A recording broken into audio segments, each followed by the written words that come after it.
Marius Petipa, the Russian choreographer who established the classical style in ballet, had reached the end of his career, and there was no one to whom he could entrust his art. On January 22, 1904, he wrote in his diary, "All my work is reduced to ashes."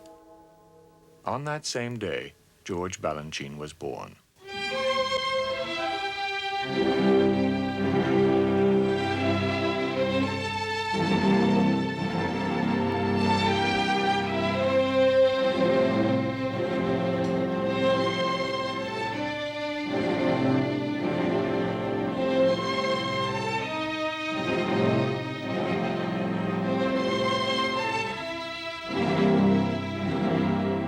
When he was 24 years old, Balanchine choreographed Apollo to a commissioned score by Igor Stravinsky for Serge Diaghilev's Ballet Russe. Apollo is a young god who attains maturity through art. In the course of the ballet, he is tutored by the muses, and at the end, he takes his rightful place as their leader. Apollo was Balanchine's coming of age, and it remained in the repertory for the rest of his life, passed down from one generation of dancers to the next.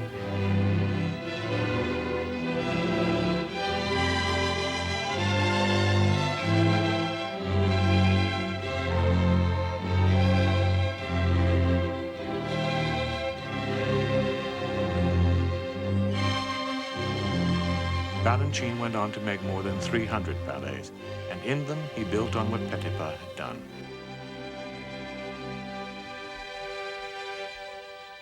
His name was changed by Diaghilev, the impresario, who thought that George Balanchine would be easier for Europeans to pronounce.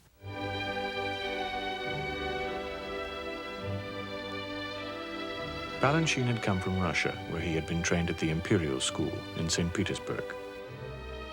I was 9 years old, and I started as a ballet dancer. I started with Emperor Nikolai II, and we lived really very beautifully, and we were dressed, we had the uniform, and we were sort of like pages, and we were trained to music and drama. I had to stay there because my family lived somewhere else, very far away, so they left me, and I only saw them once a year in summer. When I was very young, in Russia, the boys wear bangs, see, and long hair. Then when I came to school, they shaved me, and it was a disaster. They called me rat, and it's terrible. They ran away from the school, and they brought me back. But then, in a little keyhole, every day I saw 3 dancers came in and were taught by my professor. One was Karsavina, one was Baganova, and third one was Gert. And I looked inside and I saw this working. It's like a little game, you know. So since then, somehow I decided that it's very interesting to look at something like that. Allowed to dance with the boys. Tamara Jiva, whom he later married, recalls meeting Balanchine in a ballroom lesson. Boys and girls. And when he arrived, he immediately took over the whole lesson from the teacher and started arranging all sorts of quadrilles and minuets and everything. He had such a, I would describe his personality as a mixture of a poet and a general. Students at the Imperial School were put on stage at an early age, in operas and ballets at the Mariinsky Theater. Balanchine's first appearance was as Amour, a little Cupid in the last act of The Sleeping Beauty. At age 16, he made his first ballet for a school performance, and soon after graduation, he organized the Young Ballet as a showcase for his choreography, which was experimental and controversial. Meanwhile, the revolution had turned Balanchine's world upside down. The Tsar had been killed, the Mariinsky Theater and the Imperial Ballet School were closed, and when they finally reopened, it was in a climate of uncertainty. Food, heat, clothing, and transportation were scarce. I wouldn't tell you how terrible it was anyhow, but finally I left. And I left with my friends who call ourselves Soviet dancers, and we went to Germany just for a few weeks. So we danced, 4 of us, in some small vaudevilles, and Diaghilev sent us a telegram to come. Balanchine and his friends auditioned for Diaghilev in Paris, and he immediately asked them to join his Ballet Russe. And he told me that you will have to choreograph some operas with this Monte Carlo opera. And he said, can you do it very fast? So I said, of course I could, because I was young. When you're young, you do anything. We all adored him. And I can remember so well, I can't remember the opera now, the first time he ever arranged anything. It was a pas de trois in some opera, can't remember what it was called, for myself, Dubrovska, and Danilova. And I remember coming into the dressing room after and saying, I think he's a genius.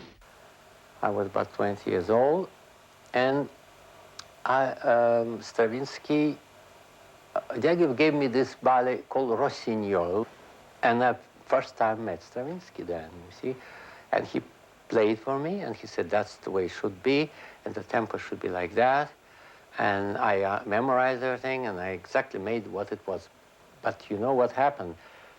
When Stravinsky left, when we rehearsed, Diaghilev came in. He had this bamboo thing that he, worked with, like a little cane.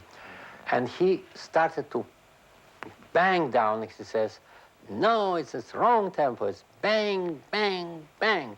And he says, it would be tam, ta, ta, ta, ta, tam, ta, ta, ta, ta. I said, no. Sergei Pavlovich, I say, that's not true, because I said that Stravinsky wanted to faster, with cha-cha, pa-pa-ti-ti-ta. That's how I made. No, I said, I don't want that. That should be pang, pang.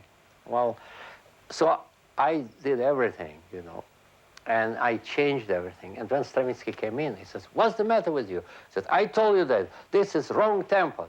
And I put back to the right tempos, you see, the way he wanted to see what I mean.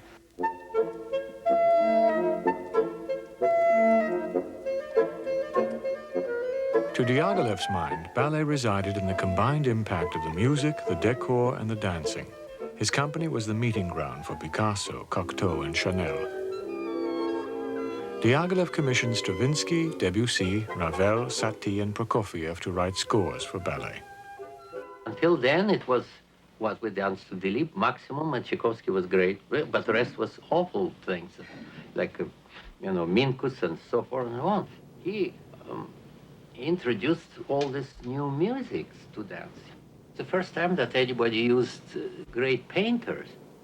Even when I came in first, I did Rossignol, and that was Matisse.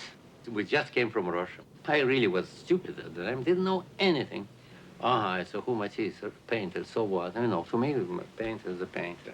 Trillo again came in. Yes, I didn't know who it was, Trillo. Oh. And then Rouault came in, and Braque, and then Darin was there. Everybody was there, you see? Because now, all of these people are great. Diaghilev supervised Balanchine's education as a choreographer, sending him to museums, galleries, and churches. Those years were Balanchine's apprenticeship. And I must say, if it wouldn't be for him, I wouldn't be here. I started there.